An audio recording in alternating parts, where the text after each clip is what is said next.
Sem jeito nasces, só vida ilumina a linha. Geração contínua, que magia. Momento sedento por doces. Renasces flores agridoces. Acácias luzes que formes. Traço brilha biblioteca. Inúmeros livros não lidos, de vida e breve que linha. Quando eu escrevi esse poema, a ideia dele era de construir um poema como se a pessoa estivesse no fim de sua vida.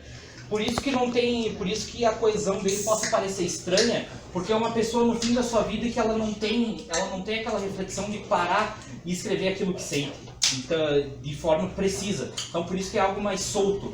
Então esse passo de vida, breve tempo em linha, eu imagino o epitáfio. O epitáfio nada mais é do que o nosso túmulo, e a gente tem que traduzir toda uma vida em uma frase.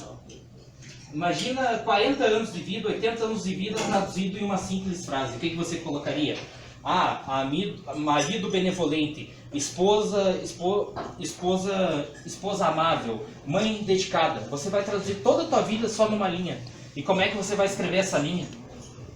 Essa é a reflexão. Bom, agora eu vou...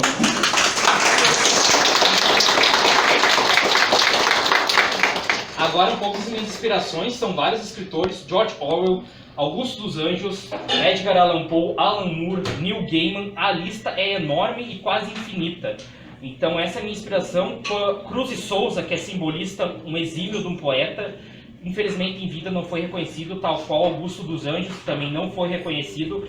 Mas assim, essa tragédia, essa melancolia, essa tristeza que eles trazem é algo que me encanta e me faz saltar da página. Então, isso tudo é minha inspiração. Shakespeare, que é os sonetos dele, a rima dele, a construção dele, e alguns amigos meus, assim, de forma carinhosa, falam: tu é o Shakespeare de Vacaria. Então, para mim, isso é um enorme carinho que eu sinto. E também, a vez que apareceu o Devaneios e Euforia já apareceu no Correio Vacariense, e a primeira pessoa que fez a revisão do meu livro colocou eu como se fosse parecido ao Augusto dos Anjos. E Augusto dos Anjos é uma grande inspiração minha. Então ter o meu nome junto do Augusto dos Anjos na mesma página é algo de valor imensurável. Tal qual essa noite é mensurável e tal qual a poesia jamais morrerá e vive em cada um de vocês em cada momento. Muito obrigado. Como começou o seu processo de escrita? Com quantos anos você começou a escrever e como é que foi essa transição assim, de escritas suas para publicação mesmo?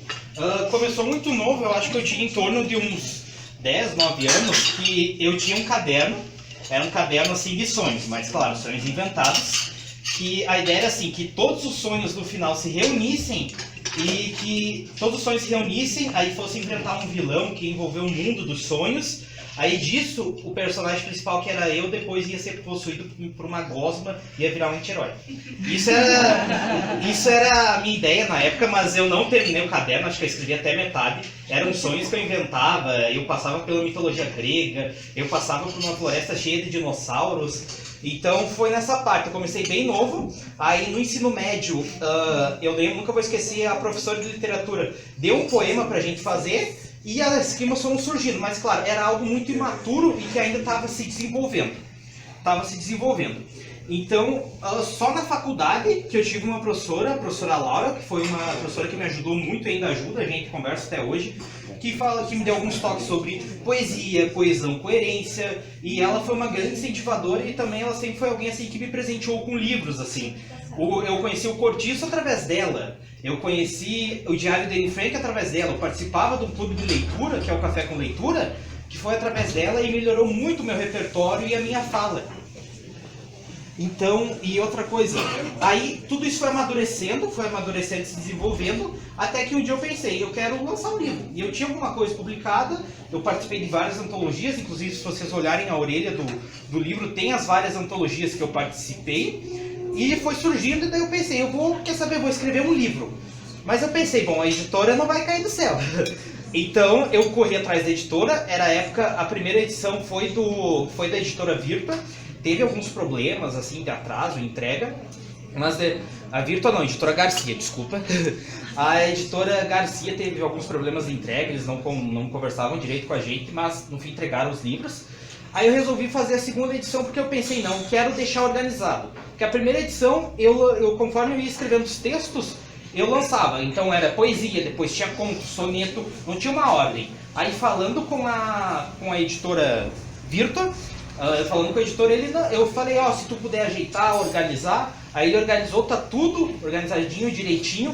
Tem alguns extras, tem eu falando do livro, tem o prefácio dele, o pós-fácio também é dele. Tem um extra que é um conto e um soneto um conto e um poema do próximo livro, que se eu conseguir ganhar fundos em breve, Devaneios de Utopia estará aqui também. Então, esse foi o processo, assim, foi bastante ardiloso, mas assim, eu nunca vou esquecer aquela sensação de receber o e-mail da editora Persona, seu poema foi selecionado para o concurso, estará na antologia tal. Eu nunca vou esquecer essa sensação, e é algo único, assim, e também a escrita em si já é um presente. Obrigado. Aqui, linhas de espera ânsia, contemplei linha tênue que conduz. Dos passados, de sonhos o traduz. Abraça virtude de essência, tão próximo da divergência, destas letras que me seduz, de vaga crença da qual induz, resplandecendo resistência, vai refletindo persistência, fora passado ou presente, lágrimas de crença ungir, diante mágoas de cicatriz, exímio destino ambivalente, tal qual a fênix eu emergi, porém, escrevendo com um giz.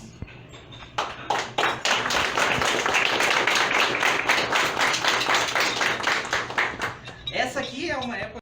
Quando eu trabalhava na Razip na época, várias das ideias de poesia surgiram quando eu estava fazendo algo totalmente aleatório. Então surgia poesia quando eu estava, sei lá, carregando caixa, ouvindo os esporro do chefe ou da chefa, enfim, e surgia. E quando me surgia, eu parava o que eu estava fazendo, pedia um papel e escrevia alguns versos. Com esses versos escritos, o que eu fazia? Eu guardava esses versos e, entre aspas, eu mastigava ou esperava eles darem sabor por uns 2, 3 dias. Após isso, eu retomava a minha escrita. Só como que aí já vem meu processo criativo. Como é que é esse meu processo criativo?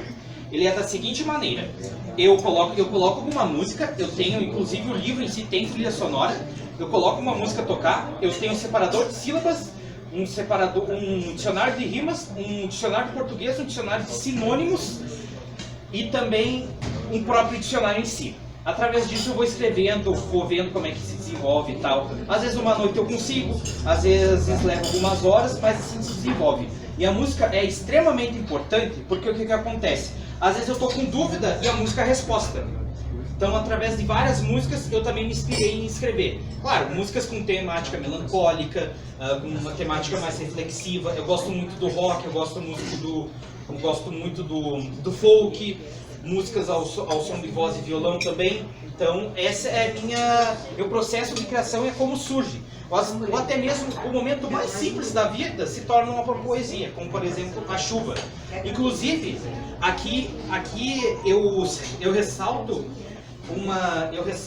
uma fala do filme Blade Runner, dirigido pelo Ridley Scott, que é um androide, enfim, que ele está nos últimos momentos de vida. Ele fala de todas as coisas maravilhosas que ele viu, que as pessoas não acreditariam.